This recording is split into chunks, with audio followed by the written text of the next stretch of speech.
This is the Royal Guardian. It's a pin and pin lock. It's got trap pins in it as well.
So I should be able to 360 this without any issues.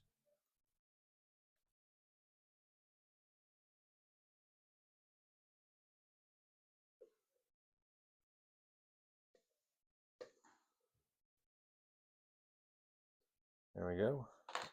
Get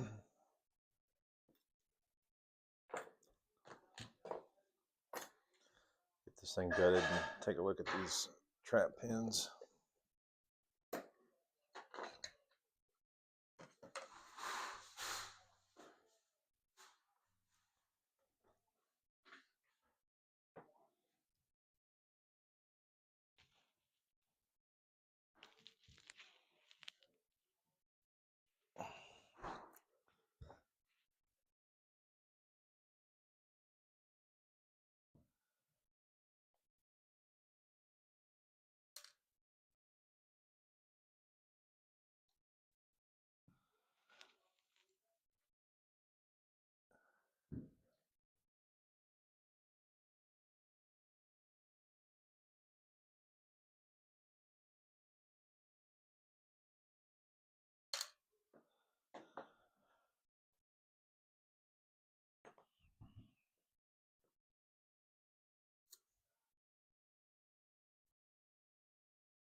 Oh man, what I do?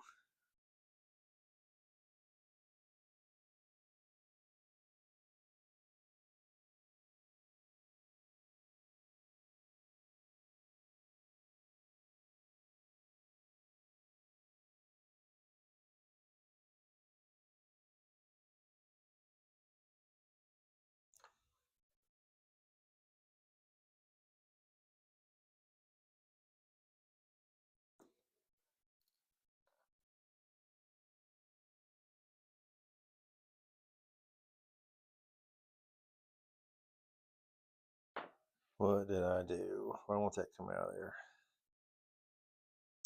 I didn't turn it far enough. I think it's stuck in one of the traps. Maybe. Key's in it. It shouldn't be stuck in a trap.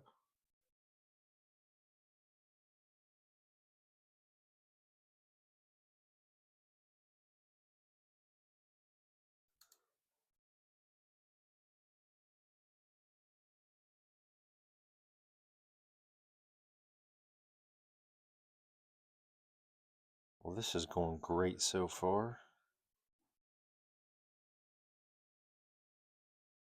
Something shot out of here. I don't know where it went.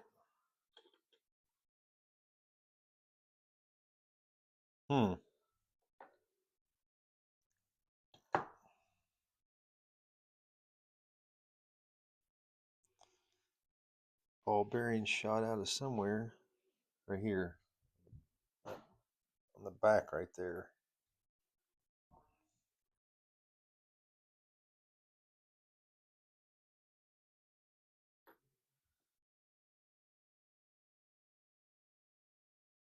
One, two, three, four, five, six. Yeah, so 1, 2, 3, 4, 5, 6, and this is the fourth one. So that goes in the fourth slot. So pin and pin.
So there's the traps on 3 and 4.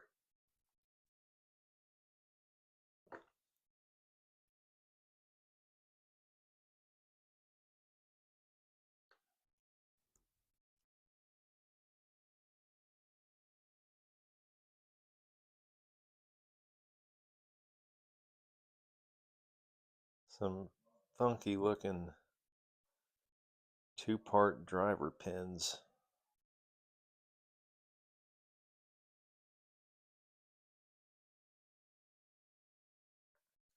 Never seen anything like that before.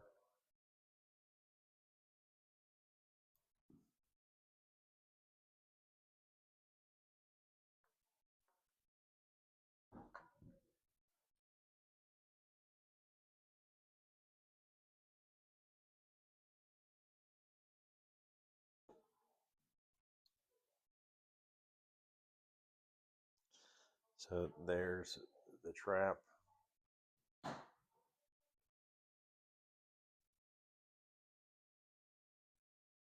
Show how that works in a second.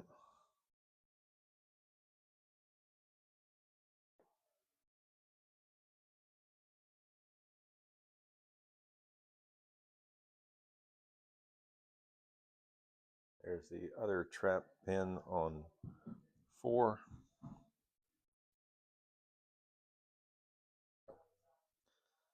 Nothing real special about the housing.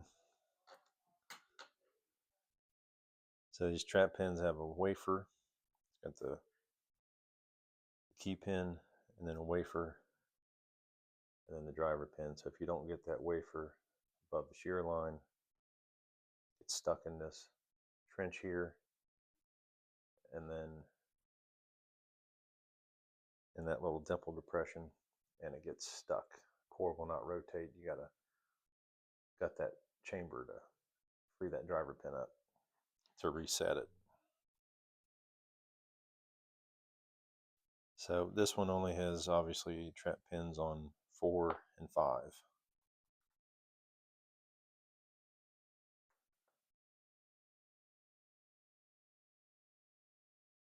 These weird 2-part driver pins.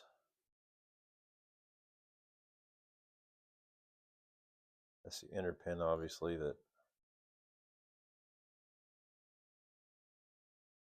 interacts with that inner key pin. I didn't really notice it having to go back and set the inners except for that last one. It just seemed like when the outer was set, everything was set. It was pretty trivial, really. The only challenge in this lock, in my opinion, is these trap pins, making sure you get that wafer above the shear line. So that is the Royal Guardian.